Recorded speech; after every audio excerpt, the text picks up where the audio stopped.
Hello guys, welcome back to my channel. আজকের ভিডিওতে আমি একটা সেক্টর নিয়ে ডিসকাশন করব এবং এই সেক্টরের ডিসকাশনগুলো ভীষণ ইম্পর্ট্যান্ট, কারণ আপনি যদি সুইং ট্রেডিং করতে পারেন করতে চান, তাহলে আপনাকে কিন্তু একটা সেট অফ স্টক রেডি রাখতে হবে এবং কোন স্টকটা কোন সেক্টরে কী গল্পটা চলছে সেই গল্পটা নিয়ে কিন্তু আপনাকে অল টাইম কিন্তু স্টাডি করতে হবে।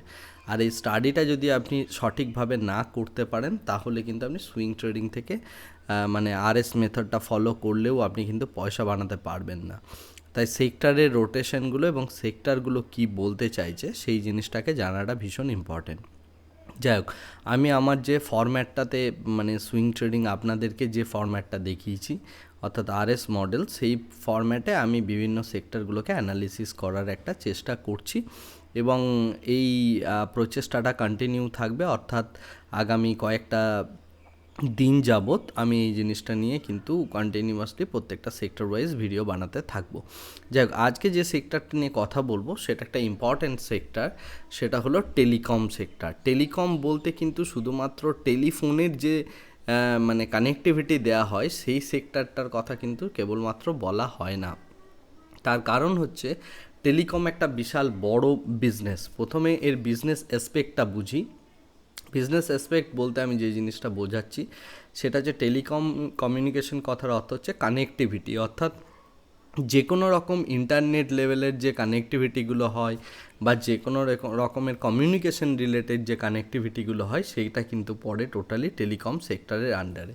এখানে একটা মেজর প্লেয়ার হচ্ছে রিলায়েন্স জিও, এবং রিলায়েন্স জিও কিন্তু যেহেতু তার একটা নিজস্ব একটাই মাত্র কোম্পানি তারা বানিয়ে রেখেছে, অর্থাৎ জিও এবং রিলায়েন্স এগুলো সব মিলে একটাই কোম্পানি আছে, তাই টেলিকম সেক্টরের যখন আমি অ্যানালিসিস করব তখন কিন্তু আমি রিলায়েন্সকে সম্পূর্ণ বাদ রেখে করব। তার কারণ হচ্ছে রিলায়েন্সের যে বিজনেসটা আমরা দেখতে পাই সেটাকে মূলত পেট্রোকেমিক্যালস বিজনেস, আপনার কেমিক্যালস বিজনেস, রিটেল সমস্ত কিছু মিলেমিশে তারা ওভারঅল একটা আলাদা একটা ইন্ডাস্ট্রি হিসাবে পরিচিত হয়। তো রিলায়েন্স একটা ডিফারেন্ট পার্ট। আমি রিলায়েন্স নিয়ে আজকে ডিসকাশন করছি না। যেদিন রিলায়েন্স নিয়ে ডিসকাশন করব সেদিন আমি কেবলমাত্র রিলায়েন্স নিয়ে কথা বলবো। তো আজকে আমি যে টপিকটা নিয়ে ডিসকাশন করছি সেটা হচ্ছে টেলিকম সেক্টর, এবং এই টেলিকমিউনিকেশন সেক্টরের মধ্যে সবথেকে বড় প্লেয়ার হচ্ছে ভারতী এয়ারটেল, তারপরে রয়েছে ভোডাফোন আইডিয়া, তারপরে রয়েছে টাটা কমিউনিকেশন। ঠিক আছে, এছাড়া রয়েছে ইন্ডাস টাওয়ার, টাটা টেলি সার্ভিসেস। তো এই 4-5টা প্লেয়ার আছে এবং আইটিআই লিমিটেড, এই 4-5টা প্লেয়ার আছে যারা কিন্তু এই টেলিকম সেক্টরের মধ্যে পড়ে।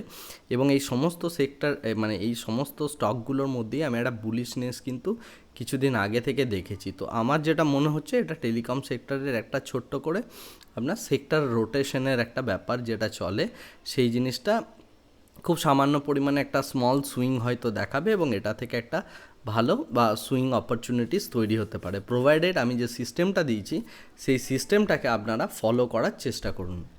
বিকজ সিস্টেম খুব ইম্পর্টেন্ট।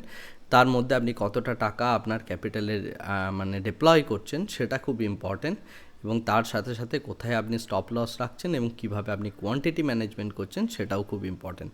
তো এই সমস্ত জিনিসগুলো দেখার জন্য আপনি কিন্তু আমার সুইং ট্রেডিংয়ের প্লেলিস্টটা দেখে নিন, ওখানে টোটাল 12টা ভিডিও আছে। ওই ভিডিওগুলো শেষ না করে কিন্তু আপনি কিন্তু সুইং ট্রেডিং করতে যাবেন না আমার মেথডে। বিকজ আমার মেথডে পয়সা বানাতে গেলে কিন্তু আপনাকে পিরামিডিং জিনিসটা করতেই হবে। কিভাবে আপনি পিরামিডিং করবেন, কিভাবে প্রত্যেকটা জিনিস করবেন, সেই জিনিসগুলো নিয়ে আমি অলরেডি ডিসকাশন করে ফেলেছি। তো যাই হোক, আজকে টেলিকম সেক্টরের মধ্যে আমি যাওয়ার একটা চেষ্টা করি, এবং আমি আমার স্ক্রিনে এখন চলে গিয়েছি এবং স্ক্রিনে গিয়ে যেটা দেখতে পাচ্ছি, যেটা আমি বলছিলাম, ভারতী এয়ারটেল হচ্ছে এখানে মেজর প্লেয়ার, এবং ভারতী এয়ারটেল একটা ডিফারেন্ট ওয়েতে আসছে, অর্থাৎ তারা তাদের বিজনেস স্ট্র্যাটেজিকে বিভিন্নভাবে কিন্তু মডিফাই করেছে, ওকে, রিলায়েন্স জিওর সাথে টক্কর দেওয়ার জন্য। যাই হোক, তো এর যে মার্কেট ক্যাপটা সেটা দেখতে পাচ্ছেন আপনি এখানে মোটামুটি 546,000 কোটি টাকা, অর্থাৎ 5,46,000 কোটি টাকা। এবং তারপরের প্লেয়ার দেখুন, তার 10 গুণের তার 10 ভাগের 1 ভাগ তার মার্কেট ক্যাপ, সেটা হচ্ছে ভোডাফোন আইডিয়া। তারপরে আছে টাটা কমিউনিকেশন। টাটা কমিউনিকেশন বলতে কেবলমাত্র কিন্তু আপনি টাটার এই যেটা আছে টাটা স্কাই টেলিভিশন সেটা কিন্তু ভাববেন না, এরা ইন্ডাস্ট্রিতে কিন্তু প্রচুর পরিমাণে কানেক্টিভিটি দেয়। অর্থাৎ যে সমস্ত বড় বড় ইন্ডাস্ট্রি আছে সেইগুলোর মধ্যে যে নেটওয়ার্কিং কানেক্টিভিটিগুলো চলে, লিজ লাইন চলে, অর্থাৎ বিজনেস টু বিজনেস যে ট্রানজ্যাকশানগুলো হয়, এটা মূলত টাটা কমিউনিকেশন মূলত আপনার B2B মার্কেটে বিজনেস করে। তারপরে রয়েছে ইন্ডাস টাওয়ার, এটাও ওই ভারতী এয়ারটেলেরই একটা পার্ট। এবং তারপরে রয়েছে টাটা টেলি সার্ভিসেস মহারাষ্ট্র লিমিটেড, তো এরও মার্কেট ক্যাপ 19,000 কোটি টাকা। তারপরে রয়েছে ITI এবং তারপরে রয়েছে HFCL। ঠিক আছে, তো আমি এই কটা প্লেয়ার নিয়ে দেখব। তাছাড়াও রয়েছে এখানে হ্যাথওয়ে কেবেল এবং ব্ল্যাক বক্স, মহানগর টেলিফোন নিগম ইত্যাদি বিভিন্ন ছোট ছোট প্রচুর স্মল ক্যাপ কোম্পানিজ রয়েছে। আমি সেই স্মল ক্যাপ কোম্পানিজ যেহেতু আমি অ্যাভয়েড করি, তাই আমি এই স্মল ক্যাপ কোম্পানিগুলোকে কিন্তু সম্পূর্ণভাবে অ্যাভয়েড করে যাব। এরা বিভিন্ন রকম টেলিকম সার্ভিসেস প্রোভাইড করেন, কেউ হয়তো মানে কানেক্টিভিটি এস্টাবলিশ করার একটা কাজকর্ম করেন ইত্যাদি বিভিন্ন রকম ছোট ছোট কাজকর্ম করে থাকেন।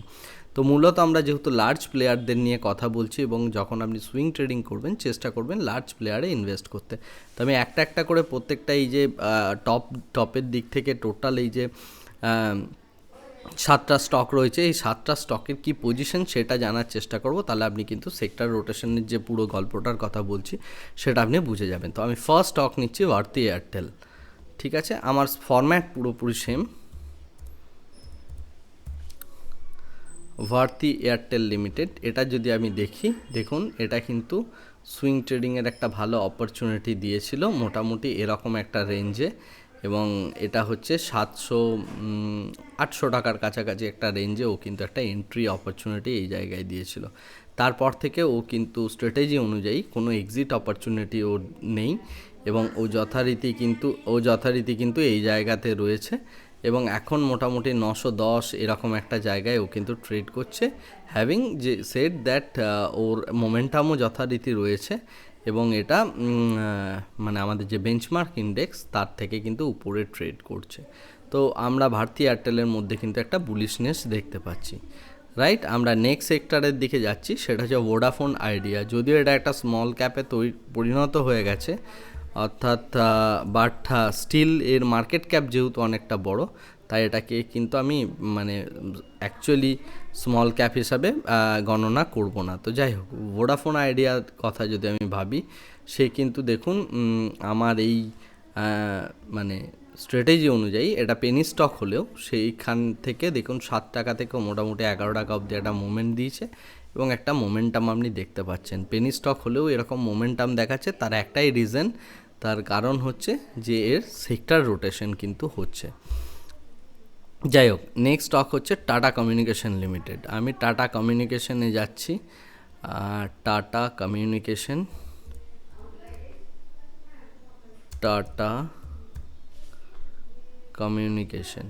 কমিউনিকেশনের চার্টে যদি আমরা যাই, আমরা দেখতে পাচ্ছি যে মোটামুটি এই জায়গা থেকে একটা বুলিশনেস দেখাতে শুরু করেছে 1313 থেকে, এবং যথারীতি দেখুন আপনি এই সেক্টরটার মধ্যে কিন্তু এখনও বুলিশনেস দেখতে পাবেন।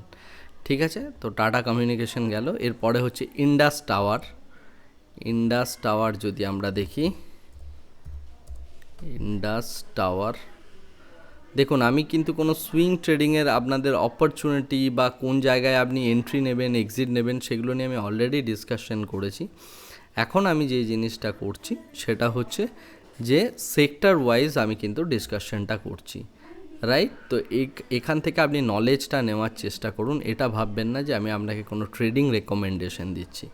তো এক্ষেত্রেও দেখুন, যেহেতু সেক্টরের রোটেশন রয়েছে, সেক্টরের মধ্যে একটা স্ট্রেংথ ভাব আছে, তাই ইন্ডাস টাওয়ার কিছুদিন আগে এন্ট্রি দিয়েছিল এরকম একটা জায়গায়, সেই এন্ট্রিটা যথারীতি ও কিন্তু কন্টিনিউ করছে, right.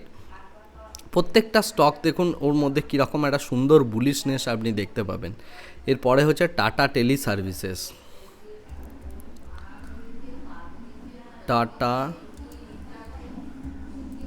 Services, right, Maharashtra, TTML যেটাকে বলা হয়।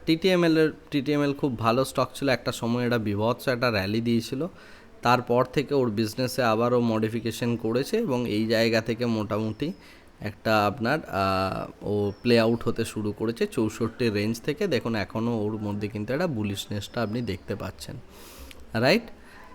তো TTML হলো। এরপর আমি ITI যদি দেখি, ITI একটা গভর্নমেন্ট অর্গানাইজেশন,